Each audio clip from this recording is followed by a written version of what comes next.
Hello and welcome from the California Our Lady's Army of Advocates Conference. My name is Father Albert, and I will be answering some of your questions. Are Novus Ordo priests really priests? I know that there are many traditionalists who question the way they're ordained, etc. A very good question, and unfortunately a question that's it has to be asked today. And the answer has to be very nuanced and precise, because you can err in two ways, two extremes. To answer the question, first of all, we have to look at what has happened to the ordination of priests and also to the consecration of bishops, because priests come from bishops. So if the bishops aren't bishops, the priests aren't priests. So we have to look at two different things: the ordination of priests and the consecration of bishops.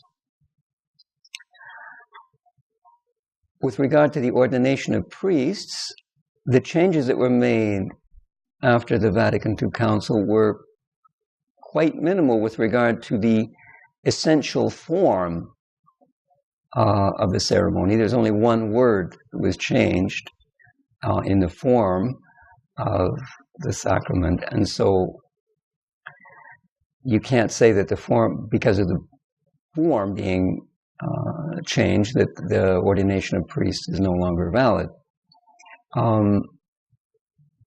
That doesn't mean, though, that necessarily all ordinations are valid, because there are three things necessary for the validity of a sacrament. There has to be the form, the matter, and also the intention of the minister.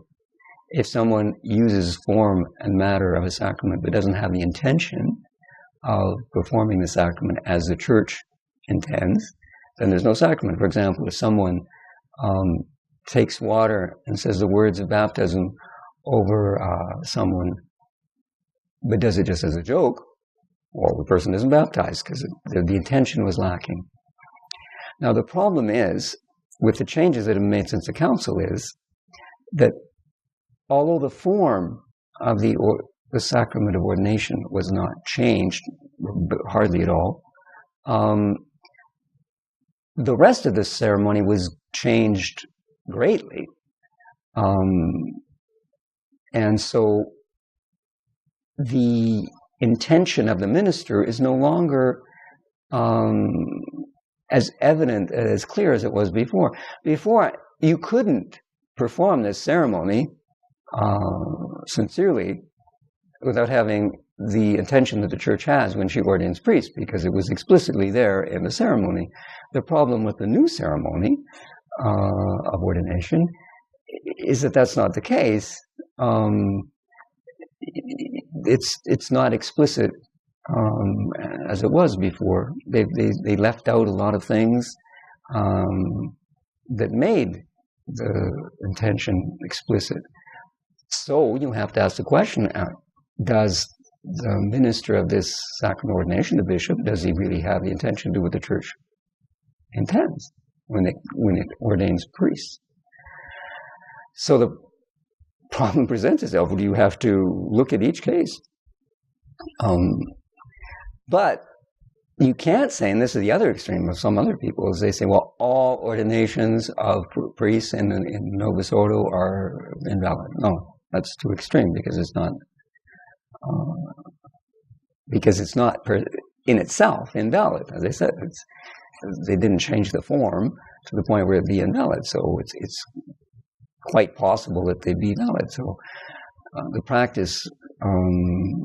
proper practice is to look at each case, and because you can't just reordain somebody if there's not a valid reason to do so, because you can't reiterate a sacrament that gives a character. It only can be done once. And so if you reordain somebody who's received validly the sacrament ordination, objectively it's a sacrilege, because you're exposing to nullity the sacrament that you are pretending to give, which has already been given. So you have to be careful. You just can't do it just in case. However, again, it's true that the rule in sacraments, especially for such a sacrament, which is so important, but it's even true for all the sacraments, the rule is that you have to be tutiorist, which comes from a Latin word which means to be more sure. You have to take the part that's more sure.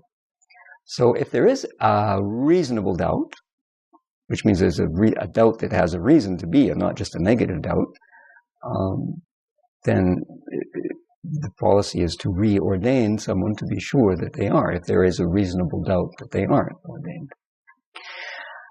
As for the consecration of bishops, the same principles apply. Unfortunately, the ceremony of the consecration of bishops is much more different now from what was before the council than the ceremony for the consecration, for the ordination of priests. That is, with regard to the form has been completely changed now for the consecration of bishops. However, the form that they now use comes essentially from an Oriental liturgy from the early church that was certainly valid. It was used at that time and for centuries in this Oriental rite, so it was certainly valid. So as far as the form goes, again, it's certainly valid. So you have to ask the same question. I mean, from the rest of this, because the rest of the ceremony doesn't explicitly give the intention of the church to the minister. So the minister can perform this new rite of consecration without having a Catholic intention. So you have to look at every case again. It's a sad situation, but it's because of this desire after the time of the council and after to change everything, and it puts everything in question. But we have to live in reality. That's the way it is. So, but as I say, you can't simply say all bishops now are not bishops. That's too extreme. Certainly, most of them are.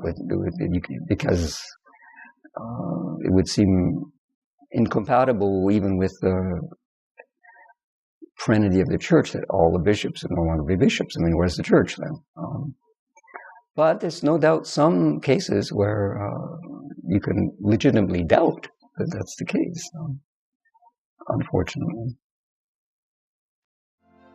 Thank you for watching, and may God bless you.